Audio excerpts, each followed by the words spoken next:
kita bahas lagi tentang NPD. Kali ini tentang judulnya, bukan judul ya, bagaimana seorang pelaku NPD memperlakukan korbannya terhadap ke keluarga ataupun ke orang tua si korban ya.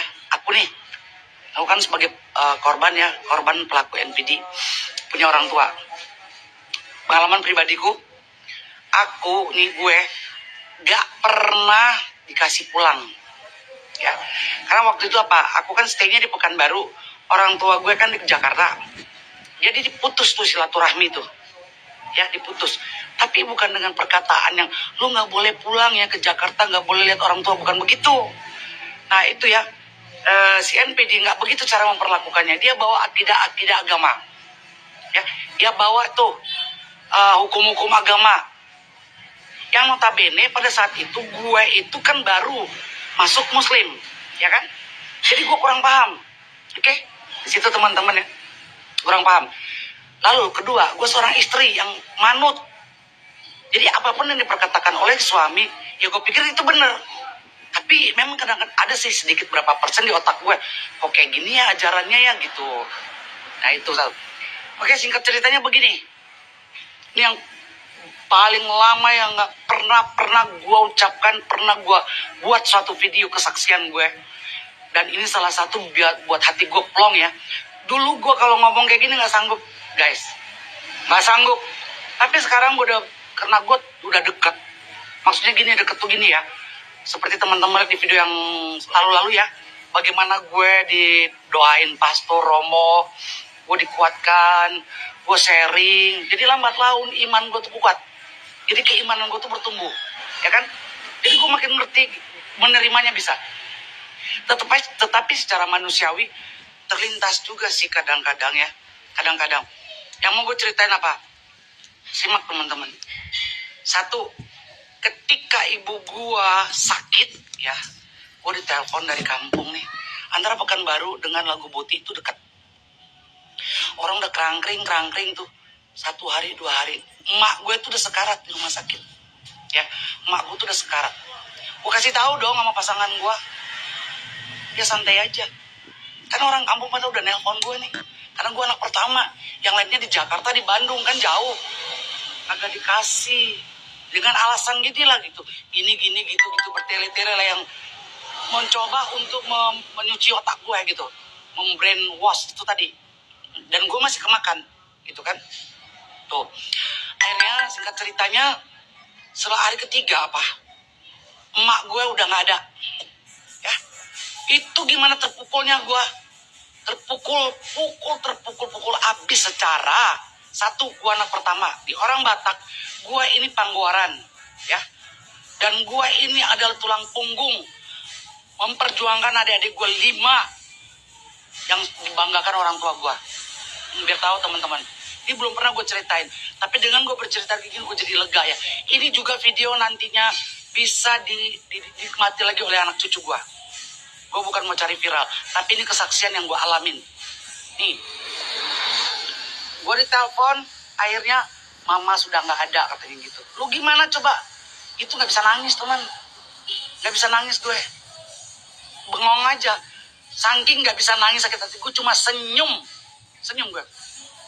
Gue bilang sama dia, akhirnya keputusan itu keluar. Video yang kita saksikan ini ya, jadi ini satu bentuk ya, banyak kekeliruan seorang muslim ya yang mempunyai istri seorang mualaf, dimana seolah suaminya ini melarang istrinya ini berhubungan baik dengan kedua orang tuanya yang masih non muslim gitu. Ini adalah suatu yang keliru di dalam ajaran Islam. Tapi bagus ya, ibu ini tidak menyoroti Islam, dia hanya mengatakan bahwa suaminya itu mengidap MVD ya. MVD ini salah satu penyakit dalam psikologi ya. Nah, ini udah kajian lain ya. Nah, jadi dia tidak menyoroti bahwa Islamnya, karena memang Islam tidak mengajarkan demikian. Jadi di dalam Islam itu sangat jelas ya, seorang mualaf ya, atau sekalipun suami punya istri yang mualaf, ya, itu istrinya tetap wajib berhubungan baik dengan kedua orang tuanya. Ya, bahkan bukan anjuran tapi perintah Allah. Sebagaimana di Quran surah Luqman ya, ayat 15. Allah katakan, wa in jahadaka ala an tusyrika bi ma laisa laka bihi ilmun fala tuti'huma wa sahibuhuma fid dunya ma'rufa wattabi' sabila man anaba ilai thumma ilayya marji'ukum faunabbi'ukum bima kuntum ta'malun. Dan jika kedua orang tuamu memaksa kamu, ya, yang memaksa seorang mualaf ini anaknya, seandainya mualaf, orang tuanya masih kafir memaksa anaknya ini antusyrika bi, bahwa mereka itu mensyirikkan Allah, mensyirikatkan Allah, ya.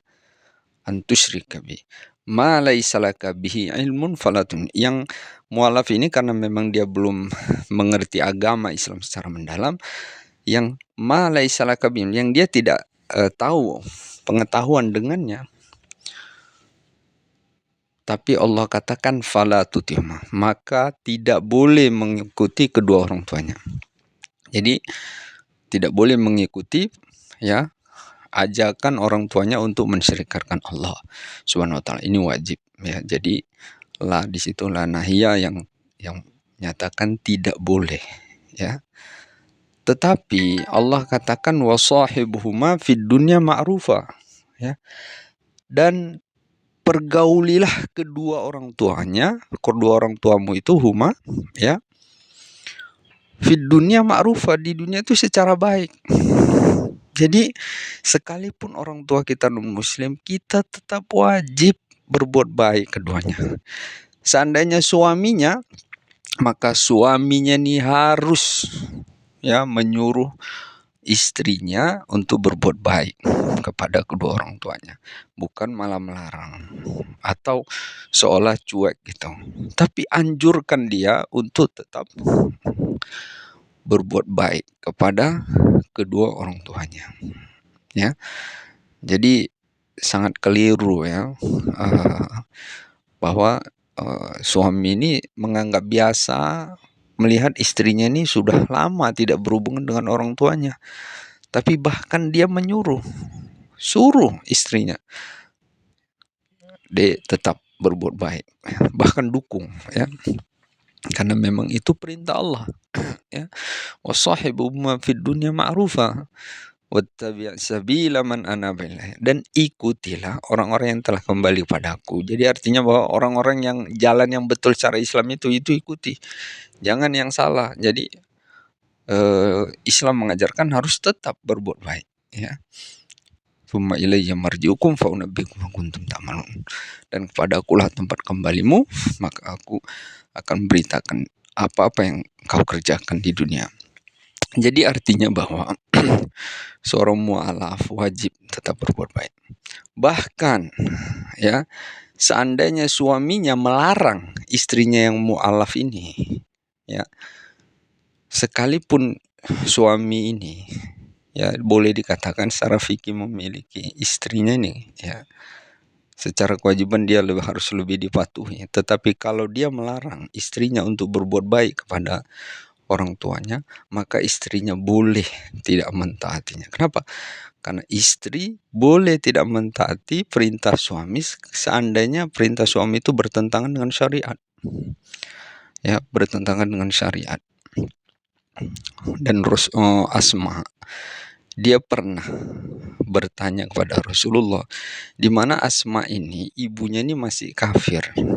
Jadi Asma ini anak Abu Bakar, ya, tapi dari istri yang istrinya ini masih musyrik. Maka Asma ini bertanya kepada Rasulullah, ya Rasulullah, bagaimana aku kepada ibuku? Maka Rasulullah perintahkan, berbuat baiklah kepadanya. Hadis riwayat Bukhari dan Muslim. Jadi sangat jelas, ya. Demikian.